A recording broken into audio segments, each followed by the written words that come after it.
Russian language in tourism. Изола. Изола – это небольшой туристический город на Славянском море. Здесь есть отличный пляж, где можно плавать и загорать.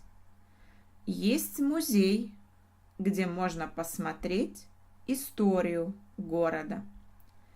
Есть хостел, где можно снять недорогой номер.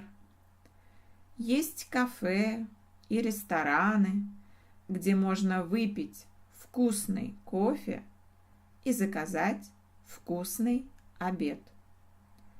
Есть турбюро, где можно заказать экскурсию. Есть агентство недвижимости. Там можно снять или купить квартиру или дом на Славянском море.